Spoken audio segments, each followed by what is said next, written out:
Isang mapayapang araw sa iyo. Welcome sa Holy Spirit, isang pag-aaral mula sa banal na spirito. Pamagat ng pag-aaral. Ang banal na tagatulong, ang gawain ng banal na espiritu sa buhay ng mananampalataya. Isang pag-aaral sa kasulatan at teolohiya batay sa Juan Kapitulo 14 versikulo 26. Pangunahing teksto. Ngunit ang tagapag-alo, ang banal na espiritu na ipapadala ng Ama sa aking pangalan, siya ang magtuturo sa inyo ng lahat ng bagay, at magpapaalala sa inyo ng lahat ng aking sinabi sa inyo. Juan Kapitulo 14 versikulo 26. Panimula. Isa sa pinakadakilang pangakong ibinigay ni Jesus sa kanyang mga alagad ay ang pangako tungkol sa pagdating ng banal na espiritu. Noong gabi bago siya ipako sa krus, inihanda ni Jesus ang kanyang mga alagad para sa kanyang paglisan. Sila ay nababahala, nalilito, at natatakot dahil mahigit 3 taon na silang kasama niya, at ngayon ay sinasabi niya na malapit na siyang umalis. Gayunpaman, nag-iwan si Jesus ng isang kahangahangang pangako.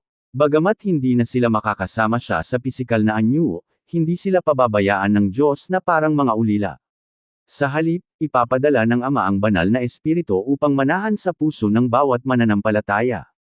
Ipinapakita ng Juan Kapitulo 14 versikulo 26 ang isa sa pinakamayamang paglalarawan tungkol sa gawain ng banal na espiritu sa buong Biblia. Tinukoy ni Jesus ang banal na espiritu bilang tagapag-alo, ang banal na tagatulong na nagtuturo ng katotohanan ng Diyos, nagpapaalala sa mga alagad ng mga salita ni Kristo, at patuloy na gumagabay sa kanila sa pagiging tapat na tagasunod. Ang pangunahing katotohanan ng bahaging ito ay, ang banal na espiritu ay ang nananatiling presensya ng Diyos sa bawat mananampalataya. Siya ang nagbibigay kakayahan sa atin na maunawaan ang katotohanan ng Diyos, maalala ang mga turo ni Kristo, at mamuhay ng may katapatan para sa kanyang kaluwalhatian.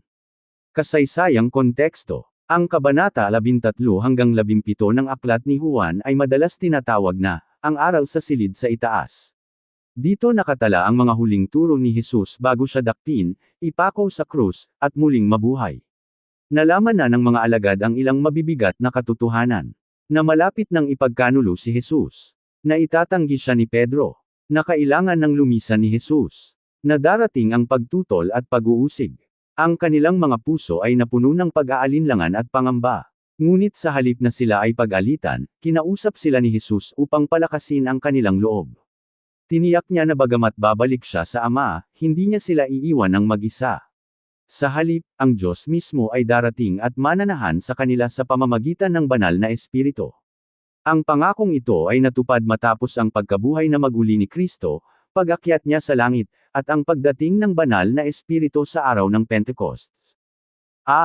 Ang banal na espiritu ang ating banal na tagapag-alo at tagatulong. Ngunit ang tagapag-alo, ang banal na espiritu. Kahulugan sa kasulatan. Tinukoy ni Jesus ang banal na espiritu bilang tagapag-alo. Ang tawag na ito ay hindi lamang nangangahulugang nagbibigay ng kapanatagan kapag may mabigat na problema.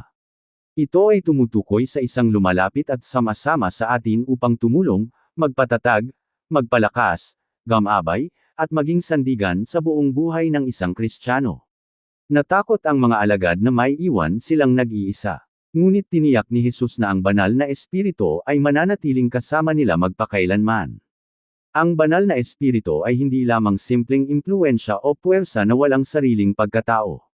Siya ang ikatlong persona ng banal na Santatlo. Siya ay nakikipag-usap, nagtuturo, gumagabay, nagpapaalala ng kasalanan, nagpapalakas ng loob, at nagpaparangal kay Kristo. Pag-aaral sa salitang Griego, parakletos. Ang salitang isinalin bilang tagapag-alo ay nagmula sa salitang Griegong parakletos. Ito ay binubuo ng dalawang bahagi. Para, na ang ibig sabihin ay, kasama o katabi. Kaleo, na ang ibig sabihin ay, tawagin.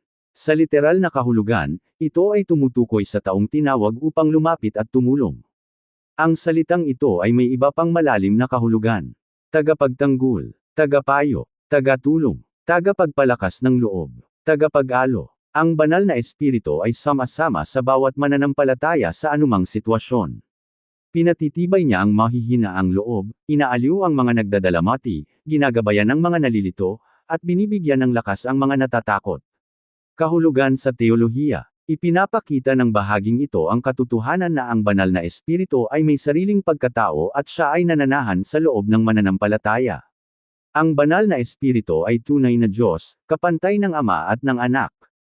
Hindi siya lamang tumutukoy sa kapangyarihan ng Diyos, siya ay ang Diyos mismo na nananahan sa gitna at sa puso ng kanyang bayan. Sa pamamagitan ng banal na espiritu, nararanasan natin ang laging pagsama ng Diyos. Maaaring wala na si Jesus sa ating paningin sa lupa, ngunit sa pamamagitan ng banal na espiritu ay nananatili siya sa gitna ng kanyang simbahan. Halimbawa, isipin ang isang batang natututong magbisikleta. Ang kanyang mapagmahal na magulang ay tumatakbo sa kanyang tabi, sumusuporta, at nagbibigay ng lakas ng loob hanggang sa matutong magbalanse ang bata. Hindi siya iniiwan ng magulang habang hindi pa sanay. Gayun din naman, ang banal na espiritu ay laging kasama at gumagabay sa atin, pinatitibay tayo sa bawat yugto ng ating buhay. Praktikal na aplikasyon. Kapag nahaharap ka sa takot, kawalan ng pag-asa, pagdadalamati, pagtukso, kawalan ng katiyakan, alalahanin na hindi ka kailanman pinabayaan ng Diyos. Ang banal na espiritu ay nananahan sa iyong puso upang magbigay ng karunungan, lakas, at kapanatagan. Huwag lamang umasa sa sarili mong pangunawa, matutong umasa araw-araw sa gabay ng banal na espiritu. Pangunahing aral bulang. 1. Hindi kailanman iniiwan ng Diyos ang kanyang mga anak, ibinigay niya ang banal na espiritu upang maging ating laging kasama, tagatulong, at tagapag-aliw. Amen. Maraming salamat sa pakikinig. Ako si Pastor Jeff Flores, nagsasabing sa Diyos ang lahat ng papuri.